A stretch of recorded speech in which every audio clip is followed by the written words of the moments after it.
All right, let's dive in.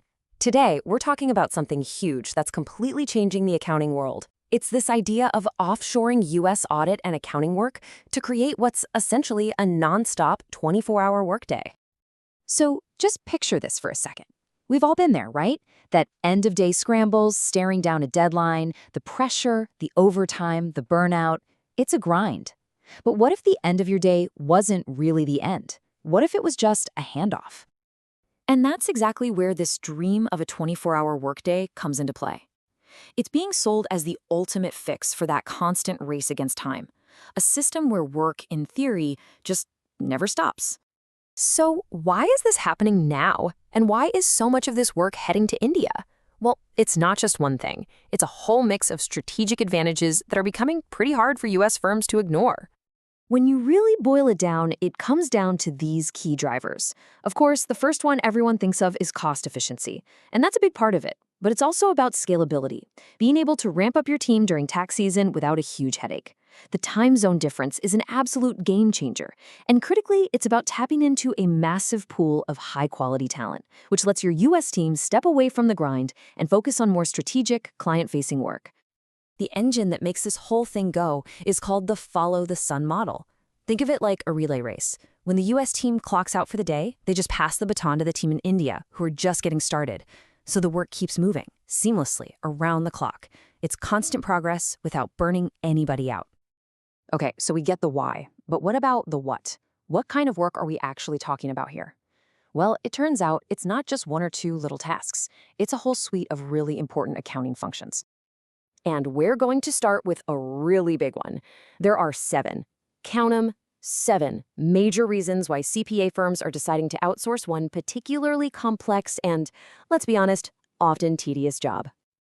And that job is payroll. I mean, it's a compliance minefield, right? Outsourcing it cuts down on overhead and gives you support that can scale up or down.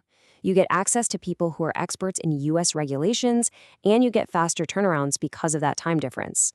But the key thing, and you're going to hear this again and again, is that it frees up your team to do more valuable things. But honestly, payroll is just the tip of the iceberg. The real opportunity is way bigger. We're talking about the core stuff: bookkeeping, financial reporting, helping out with audits by preparing work papers and doing testing, and even really complex tax compliance. It's basically like outsourcing the entire engine room of an accounting department.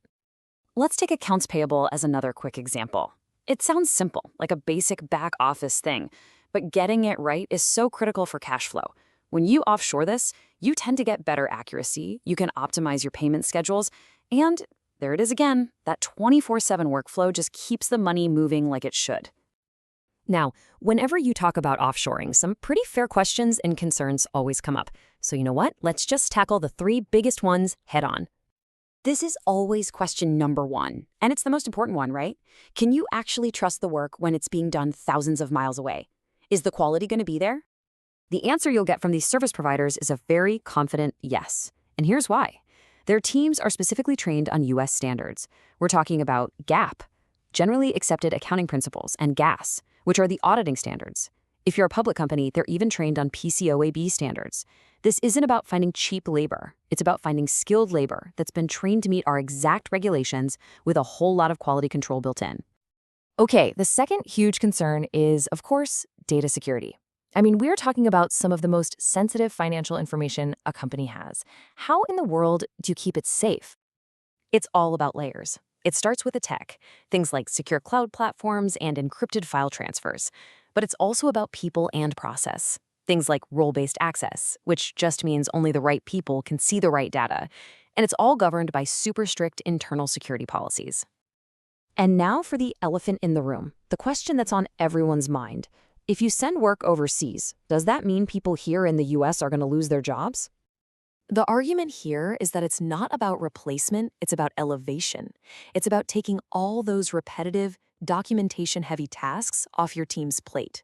This frees them up to stop doing the grind and start focusing on what people do best: thinking strategically, advising clients, and building relationships.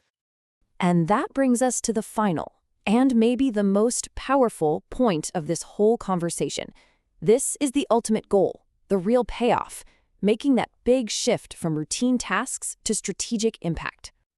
This visual just lays it out perfectly. The whole idea is to get your team to stop being buried in the stuff on the left, the documentation, the data entry, the reconciliations, and instead spend their time and brainpower on the stuff on the right. Client advisory, growth strategy, relationship building, the high-value services that actually move the needle. Offshoring is just the tool that makes that shift possible. Which really just leaves us with this one last question for you to chew on. Is all the time and energy your team is spending on those necessary but routine back-office tasks actually holding back your front office? Is it preventing them from doing the strategic work that really drives growth? It's a pretty powerful question for any business leader to think about. Thanks so much for watching.